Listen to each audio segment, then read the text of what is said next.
এখন আমি রান্না করে নেব মিষ্টি কুমড়ো দিয়ে ইলিশ মাছের ঝোল। তার জন্য ওভেনে কড়াই বসিয়ে দিয়ে দিয়েছি কিছুটা পরিমাণে তেল। তেলটা গরম হয়ে যাওয়ার পর দিয়ে দিলাম কিছুটা কালো জিরে ফোড়ন, আর আগে থেকে মিষ্টি কুমড়োটা ভালো করে দিয়ে পরিষ্কার করে টুকরো করে নিয়েছি।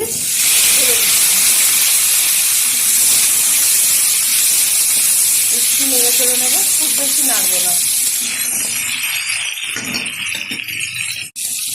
1.5 মিনিট মতো আমি তেলে একটু মিষ্টি কুমড়োটা নেড়ে চেড়ে নিয়েছি। এখন দিয়ে দেবো এর মধ্যে 1 চামচ হলুদ গুঁড়ো, দিয়ে দিচ্ছি 1 চামচ লঙ্কার গুঁড়ো।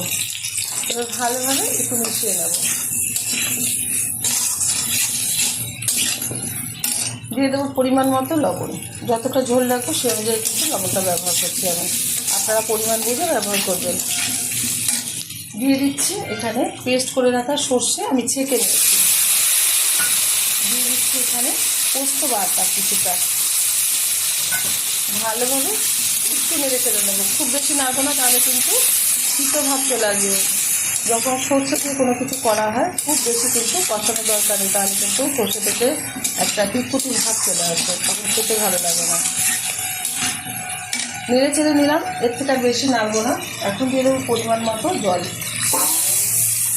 অনেকেই কিন্তু কুমড়ো দিয়ে ইলিশ মাছ খেতে জানে না, যারা জানেন না তাদের জন্য স্পেশালভাবে করে দেখাচ্ছি। আর আমার এই রেসিপি যদি আপনাদের ভালো লেগে থাকে আপনারা অবশ্যই আমার চ্যানেলটিকে সাবস্ক্রাইব করবেন, লাইক করবেন, শেয়ার করবেন।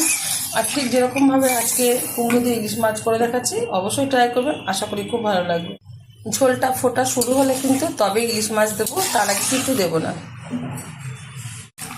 ঝোলটা ভালোভাবে ফোটা শুরু হয়ে গেছে। এখন দিয়ে দেবো এখানে ধুয়ে রাখা ইলিশ মাছ। একটু নুন মাখিয়ে নিয়েছে, নাহলে কিন্তু ইলিশ মাছে আগে থেকে নুন না মাখালে এর মধ্যে নুন না ঢুকলে ভালো লাগবে না। এবার ভালোভাবে হাই আছে 5 মিনিট ফুটিয়ে নেবো, ঢাকার কোনো দরকার নেই, ঢাকনা ছাড়াই কিন্তু রান্না করে নেবো ইলিশ মাছটা। মাছের ঝোলটা হয়ে গেছে, ওভেনটা বন্ধ করে দিলাম। নামিয়ে ঢেলে দেবো একটা পাত্রে। গরম গরম ভাতের সাথে এরকম ইলিশ মাছের ঝোল সার্ভ করবো, আপনারা অবশ্যই ট্রাই করবেন।